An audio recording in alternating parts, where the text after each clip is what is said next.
वो मेरा नमस्कार और मंच पे बैठे सभी अतिथियों का मैं जयपुर के सभी पत्रकारों से स्वागत करता हूँ।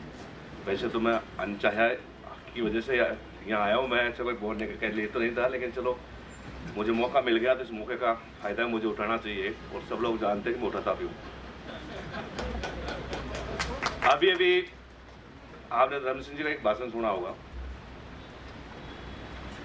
कि साहब पत्रकारों को पैसे देकर के खबरें छपवाने की बात की जाती है।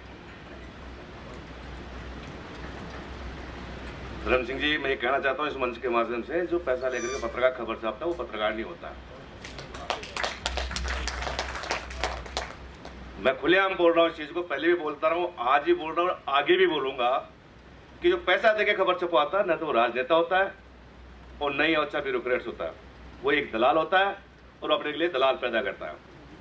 इस मंच के माध्यम से मैं आप लोगों को भी निवेदन कर रहा हूँ, मेरे साथियों से भी, कि ये बातें होती है, आज पहले भी होती रही धर्म सिंह जी, आज भी हो रही है, आगे भी होगी। क्योंकि जब राजनीति अपने कर्म से रास्ता भटक जाती है तो ये चीजें पैदा होती है। आज क्या हो रहा है राजनीति में हम सब देख रहे हैं, चाहे पार्टी कोई सी भी, मैं नाम नहीं लेना चाहूंगा, आप सब लोग समझदार हो। टिकट लेकर के आप आए, कांग्रेस को लोगों ने वोट डाला और चंद पैसों के लिए आप लोग बिक करके सरकार गिराने के लिए उसमें लग गए। कहां राजनीति, किस तरह की बात कर रहे हैं आप लोग यहां बैठ करके?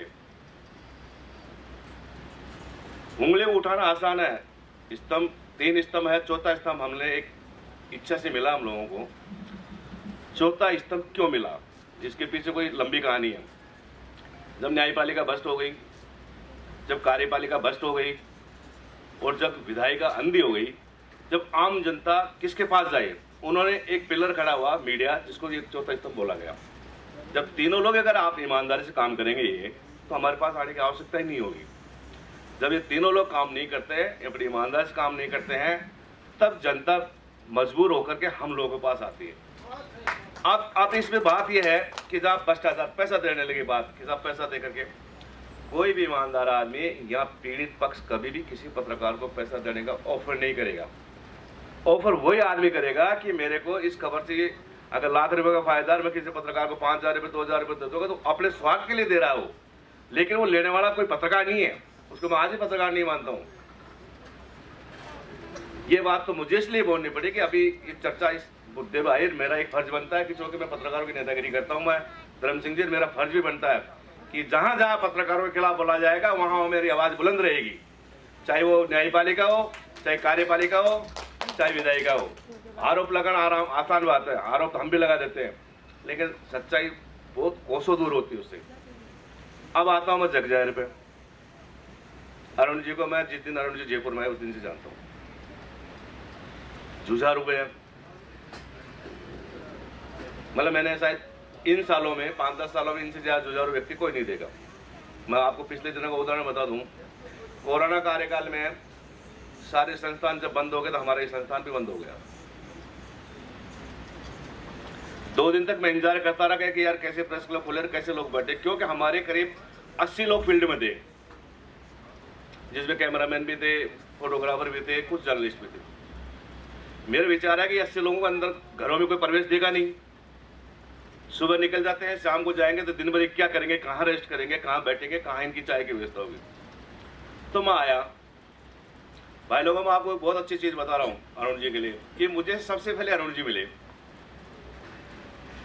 मैंने अरुण जी ने यहाँ ताला खुलवाया, कि ताला खोलिए आप। जिस दिन हम यहाँ घुसे तो हमें खुद को इच्छा नहीं हो रही थी घुसने की, क्योंकि चारों तरफ गंदगी पड़ी थी वो इस तरह से। अरुण जी ने मैंने यहाँ की सफाई की सबसे पहले। ठीक, मैं आज आपको बता रहा हूँ, शायद बहुत ही कम लोगों को इस बात का पता होगा।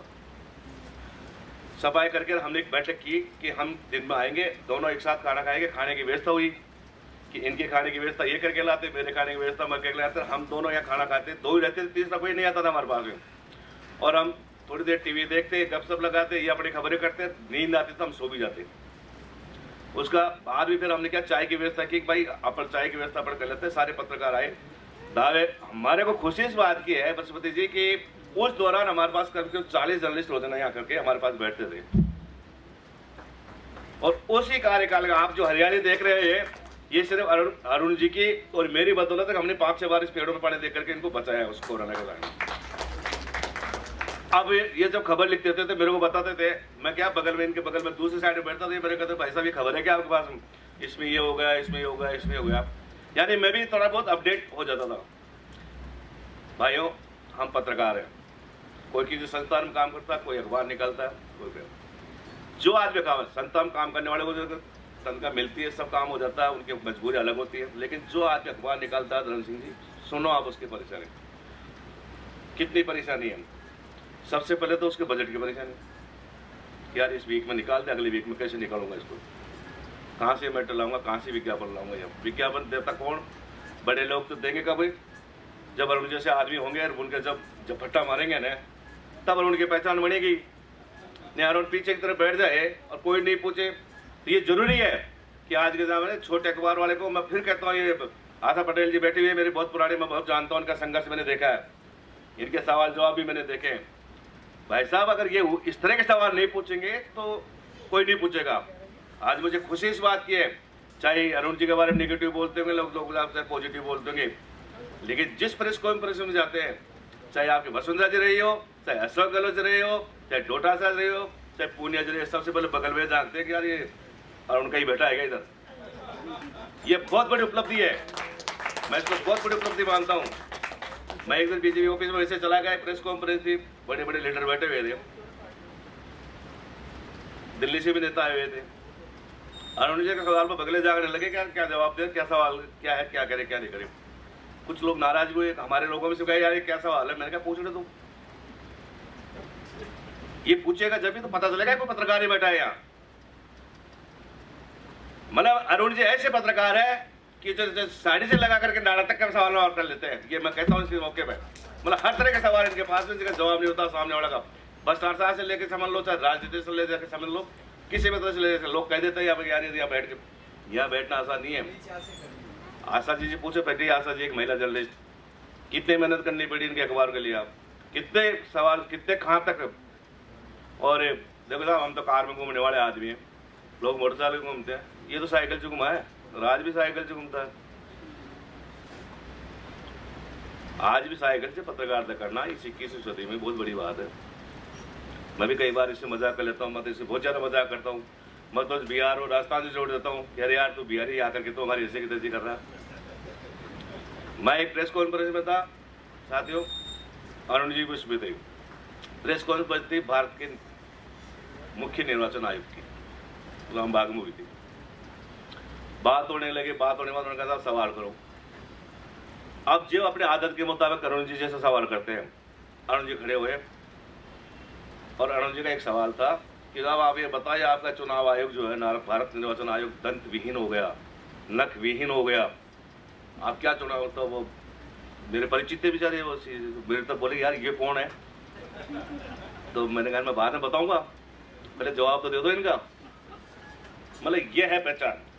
अरुण जी मैं धन्यवाद देता हूँ और मैं आपका शुभचिंतक हूँ कि भाई साहब देखो क्या कि चुपचाप बैठे तो परेशान नहीं बनती, हजारों की भीड़ में गाली भी निकालनी पड़ती थी, 900 लोग देखते उधर क्या रहा यार कौन है पीछे वाला। अरुण जी आप पहचान बनी आइए और मैं भगवान से प्रार्थना करता हूँ आप जग जाएगा। आज पहले अंक में भी था मैं, आज 8वें अंक में भी हूँ, मैं चाहता हूँ 20वें अंक में भी आऊँ और आप सबने जयंती मनाओ उसमें भी आऊँ, मेरी इच्छा यही है। और पहचान बनाना आ रहा आदमी, राजनीति में यही होता है। धर्म सिंह जी आप तो पार्षद रहे हो, आप नहीं तो कूद नहीं करते, कुर्सियाँ नहीं तोड़ते तो कौन पूछता, कौन छापता आपको, कोई नहीं छापते। लेकिन आपने उछल कूद की छपी तो छपे ना आप, लोग कहते होंगे कि आपने पैसा देकर छपा लिया होगा। आज अगर मान लो आपके पायलट साहब अगर बगावत करे तो आज राष्ट्रीय नेता हो रहे हैं ना, अगर बगावत नहीं करते तो कौन पूछता यहाँ। इसलिए ये चीजें जरूरी है, हर पेशे में जरूरी है। न्यायपालिका में अगर जज सही ढंग से कोई ऐसा फैसला नहीं छोड़े कौन पूछेगा उसको। हमारे यहाँ गुप्ता जी थे, वो जेडीसी की कुर्सी उसी करवा दी उन्होंने, जग जाए पूरा जगत में पूरा नाम हो गया यार ये क्या जज है जिसने ये कर दिया। ये चीजें करोगे आप तभी तो पता चलेगा। अरे मैं तो यही कहता हूँ आप लोगों से निवेदन है, ये अपने मिश्रा जी क्या नाम है इनका, ज्योति मिश्रा जी, मैं तो ज्योति खंडेलवाल नाम आता था मुझे नहीं आती। ज्योति मिश्रा जी ये बैठी हुई है, सिंघानिया जी से बात हो गई और सुंदरम ग्रुप के भाई साहब बैठे हुए हैं। वैसे मैंने नाम सुना था मेरा तो आप लोगों से यही है कि पत्रकारों के बारे में हमेशा आप सकारात्मक सोच रखें। हर कोई गरीबड़ा मान लो कहते भाई साहब मेरे को अखबार निकालना 2 रुपये चाहिए तो 2 रुपये देने की कोई दिक्कत नहीं है। आप 2 लाख मत दो, 2000 मत दो, लेकिन मान लो आपसे कोई 2 लाख 2000 रुपये मांग रहे तो क्या दिक्कत है उसमें? मैं तो इसके पक्ष में मतलब मैं ये नहीं कर रहा था वो ब्लैकमेल हो गया कि वो अगर मान लो परेशानी है मेरे अखबार नहीं छप रहा है या नहीं कर रहा है और मित्रता के नाते मैंने आपसे मांग भी लिए उधार में तो देने में क्या दिक्कत है? चुका देंगे ब्याज सही। आप तो सिंघानिया जी अरुण जी का आर्थिक मदद करिए, आप चक्रवृद्धि ब्याज जोड़िए। आप अगर अरुण जी पैसा नहीं देंगे तो मेरे से लीजिए आप पैसा, आप लेकिन करिए मदद आप। धन्यवाद।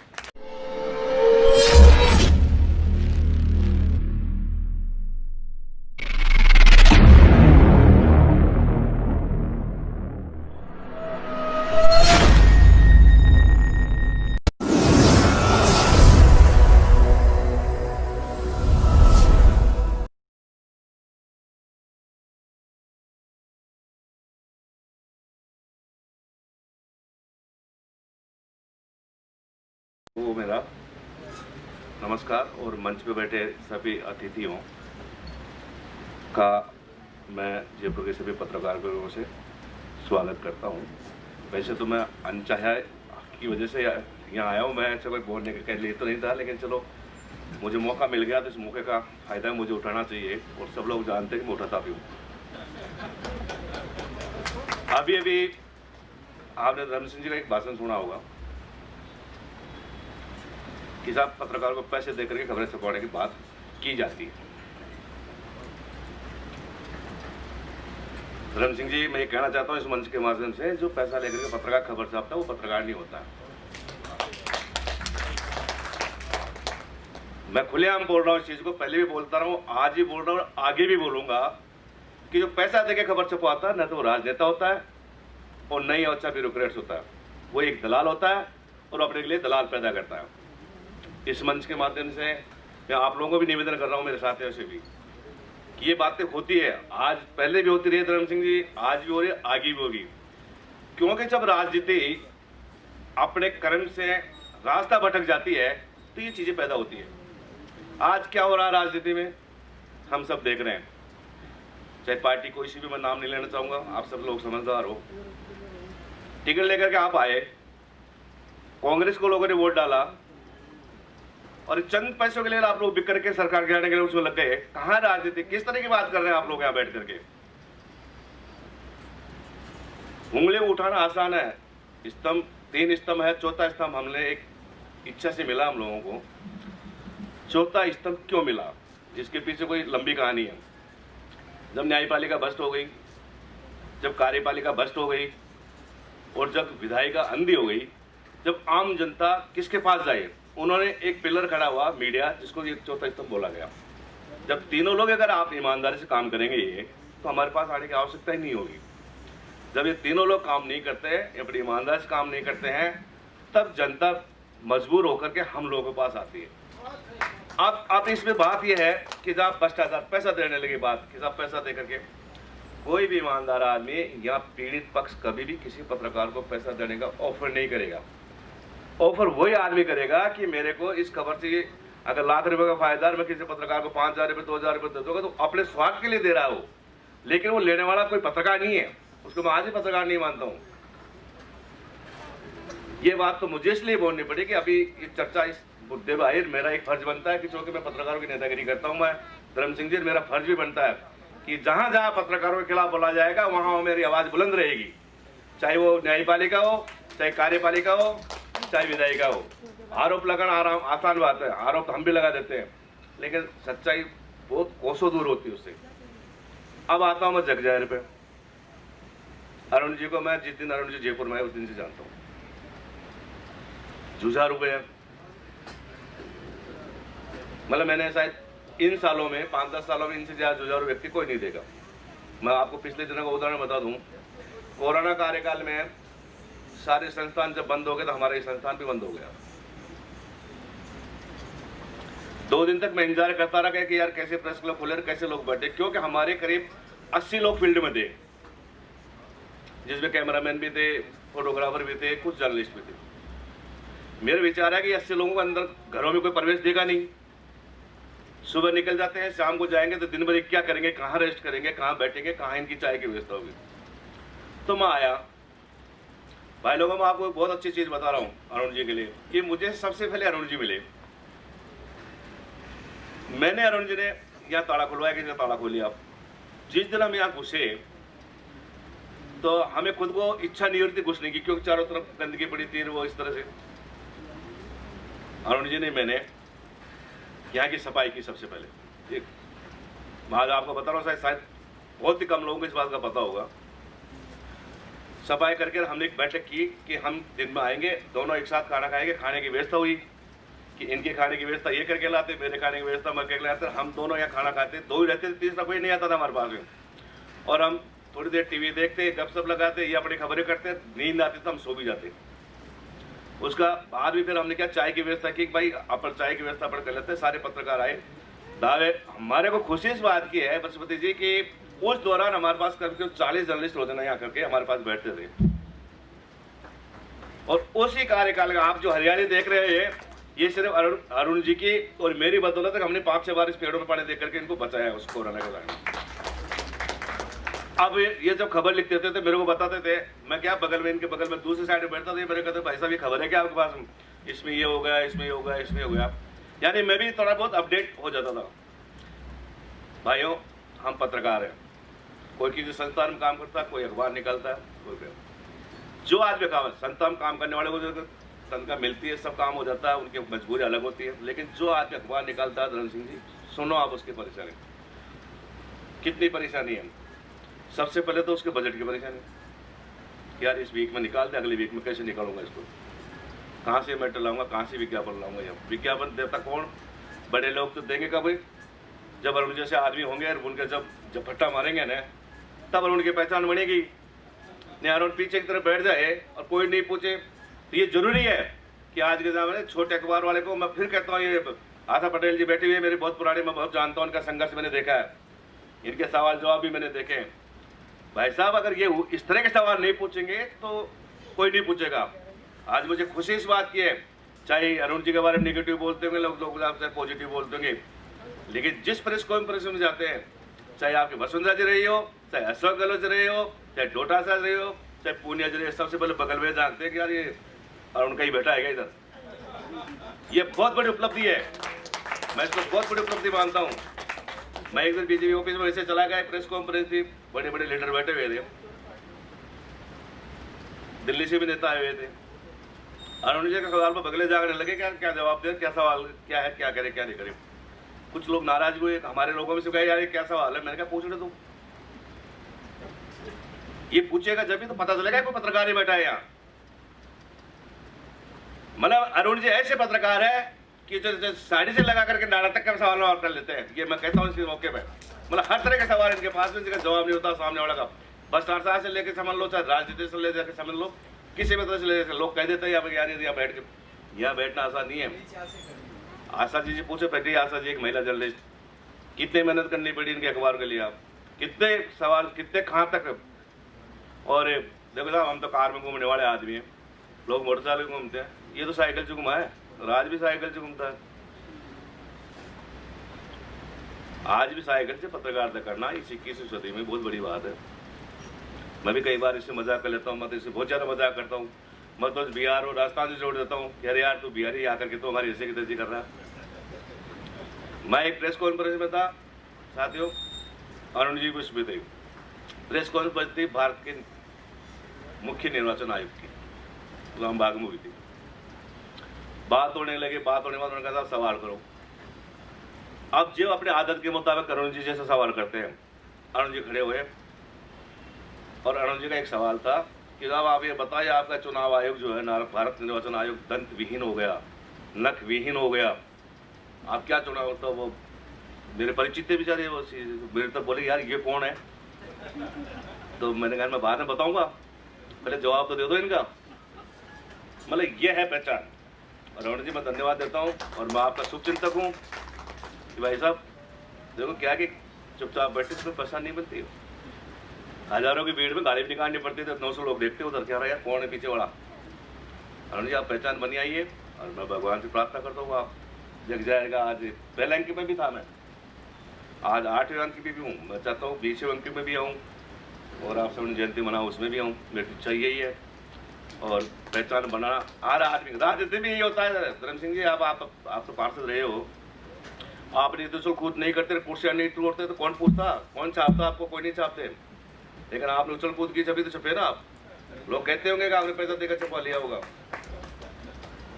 आज अगर मान लो आपके पायलट साहब अगर बगावत करे तो आज राष्ट्रीय नेता हो रहे हैं ना, अगर बगावत नहीं करते तो कौन पूछता यहाँ?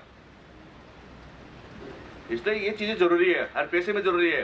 न्यायपालिका में अगर जज सही ढंग से कोई ऐसा फैसला नहीं छोड़े कौन पूछेगा उसको? हमारे यहाँ गुप्ता जी थे, वो जेडीसी की कुर्सी उसी करवा दी उन्होंने, जग जाए पूरा जगत में पूरा नाम हो गया यार ये क्या जज है जिसने ये कर दिया। ये चीजें करोगे आप तभी तो पता चलेगा। अरे मैं तो यही कहता हूँ आप लोगों से निवेदन है, ये अपने मिश्रा जी क्या नाम है इनका, ज्योति मिश्रा जी, अब मैं तो ज्योति खंडेलवाल नाम आता था मुझे नहीं आती। ज्योति मिश्रा जी ये बैठी हुई है, सिंघानिया जी से बात हो गई और सुंदरम ग्रुप के भाई साहब बैठे हुए हैं। वैसे मैंने नाम सुना था, मेरा तो आप लोगों से यही है कि पत्रकारों के बारे में हमें तो आप सकारात्मक सोच रखें। हर कोई गरीबड़ा मान लो कहते भाई साहब मेरे को अखबार निकालना 2 रुपये चाहिए तो 2 रुपये देने की कोई दिक्कत नहीं है। आप 2 लाख मत दो, 2000 मत दो, लेकिन मान लो आपसे कोई 2 लाख 2000 रुपये मांग रहे तो क्या दिक्कत है उसमें? मैं तो इसके पक्ष में, मतलब मैं ये नहीं कर रहा था वो ब्लैकमेल हो गया कि वो अगर मान लो परेशानी है मेरे अखबार नहीं छप रहा है या नहीं कर रहा है और मित्रता के नाते मैंने आपसे मांग भी लिए उधार में, तो देने में क्या दिक्कत है? चुका देंगे ब्याज सही। आप तो सिंघानिया जी अरुण जी का आर्थिक मदद करिए, आप चक्रवृद्धि ब्याज जोड़िए। आप अगर अरुण जी पैसा नहीं देंगे तो मेरे से लीजिए आप पैसा, लेकिन करिए मदद आप। धन्यवाद।